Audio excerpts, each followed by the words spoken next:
Hello friends, welcome to my channel. Friends, आज आप लोग को 18 चैप्टर जो है विद्यासागर अंकगणित का आयतन और पृष्ठ क्षेत्रफल, उसमें आप लोग को आज कुछ फार्मूला जो इम्पोर्टेंट है जो चैप्टर में आप लोग यूज़ करिएगा उसका जो है ना, पहले फार्मूला आप लोग को नोट करा देते हैं। उसके बाद क्या होगा कि क्वेश्चन बनाने में आप लोग को आसानी होगा। तो ये जितना फार्मूला हम अभी आप लोग को बता रहे हैं वो सब आप पहले कॉपी पे नोट कर लीजिएगा, और उसके बाद नेक्स्ट बार जो वीडियो आएगा उसका प्रश्न जब बनाएंगे तो देखिएगा वहाँ पे आपको फिर आसानी से बनेगा। तो चलिए सबको नोट कर लीजिएगा। घन का कुल पृष्ठ क्षेत्रफल होता है 6 गुना भुजा स्क्वायर। नोट कर लीजिएगा, घन का कुल पृष्ठ क्षेत्रफल 6 गुना भुजा स्क्वायर।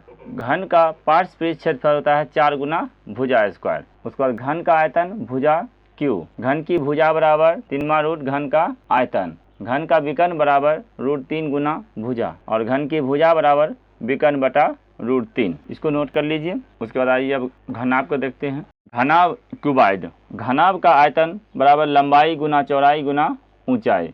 घनाभ का संपूर्ण पृष्ठ क्षेत्रफल 2 इंटू लंबाई गुना चौड़ाई प्लस चौड़ाई गुना ऊंचाई प्लस लंबाई गुना ऊंचाई। घनाभ का विकर्ण बराबर √अंडर लंबाई स्क्वायर जोड़ चौड़ाई स्क्वायर जोड़ ऊंचाई स्क्वायर। घनाभ के चारों दीवारों का क्षेत्रफल 2 इंटू लंबाई प्लस चौड़ाई गुना ऊंचाई। और इसको ऐसे भी लिखा रह सकता है, घनाभ या घन की प्रत्येक भुजा के गुना करने पर आयतन के क्यू गुना तथा क्षेत्रफल के स्क्वायर गुना हो जाएगा। किसी घनाभ के संलग्न पृष्ठों के क्षेत्रफल x y z और आयतन भी हो तो v स्क्वायर बराबर x y z। ये सब आप लोग को हम चैप्टर में जब पढ़ाएंगे तो उसमें क्लियर कराएंगे। और यहाँ पे इसको समझिए, पहले अगर किसी घन का प्रत्येक घन रहे या घनाभ रहे के गुना कर दिया जाए तो उसका आयतन, जैसे मान लीजिए अभी कोई घन है, उसका भुजा मान लीजिए कहेगा, आपका भुजा कहेगा मान लीजिए 2 है। अब पूछिएगा कि अगर भुजा को 2 गुना कर देंगे तो 2 गुना कर देंगे तो आयतन कितना गुना हो जाएगा, तो 2 गुना करेंगे ना तो आयतन हो जाएगा 2 की पावर 3, यानी कि 8 गुना बढ़ जाएगा। यही इसका मतलब हुआ क्यू का। और क्षेत्रफल क्या होगा, 4 गुना बढ़ेगा, 2 का स्क्वायर करेंगे 4 गुना, तो ये इसका मतलब हुआ।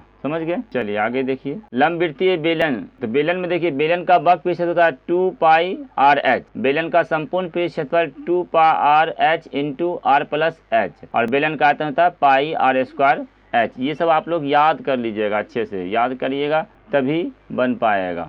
ओके, अगला देखिए शंकु। तो शंकु का तिरछी ऊंचाई L बराबर √under r square plus h square. ऊंचाई h बराबर √अंडर लंबाई स्क्वायर। ये L लंबाई में क्या हुआ, तिरछी ऊंचाई, L जो है तिरछी ऊंचाई है, तो L square minus r square. त्रिज्या r बराबर √under L square minus h square. शंकु का पृष्ठ क्षेत्रफल पाई आर एल, और शंकु का संपूर्ण पृष्ठ क्षेत्रफल होता है pi r into L plus r. L क्या हुआ, तिरछी ऊंचाई हुआ। समझ गए। यहाँ सब फिगर बना हुआ है, देख लीजिए। उसके बाद जब चैप्टर बनाएंगे तो चित्र के माध्यम से आपको समझाएंगे, वहाँ भी तो आ जाएगा। खाली पहले इसको याद कर लीजिएगा चैप्टर में जाने से पहले। शंकु का आयतन होता है 1/3 पाई आर स्क्वायर एच। चलिए गोला देखिए। गोला का वक्र पृष्ठ क्षेत्रफल 4 पाई आर स्क्वायर। गोला का संपूर्ण पृष्ठ क्षेत्रफल 4 पाई आर स्क्वायर। गोला का आयतन 4/3 पाई आर क्यू। खोखले गोले का आयतन 4/3 पाई इंटू बड़ी आर क्यू माइनस छोटी आर क्यू। अर्धगोला का देखिए अब बताते हैं। तो अर्धगोला का संपूर्ण पृष्ठ क्षेत्रफल होता है 2 pi r square plus pi r square या 3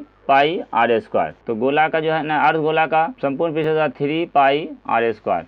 अर्धगोला का वक्र पृष्ठ क्षेत्रफल होगा 2 पाई आर स्क्वायर। अर्धगोला का आयतन 2/3 पाई आर क्यू। खोखले अर्धगोले का आयतन 2/3 पाई इंटू बड़ी आर क्यू माइनस छोटी आर क्यू। तो ये आप लोग इसको नोट कर लीजिएगा अच्छे से। और अगर इसका PDF चाहिए तो वीडियो के डिस्क्रिप्शन में लिंक होगा ग्रुप टेलीग्राम का, उस पर जाके आप लोग वहाँ से डाउनलोड कर लीजिएगा। और कुछ पूछना भी हो तो वहाँ आप वो फ्री है, वहाँ पे कोई ये नहीं है कि मैसेज नहीं कर सकते। कुछ पूछना हो ना तो वहाँ पे मैसेज कीजिए। ओके, चलिए तो वीडियो देखने के लिए धन्यवाद।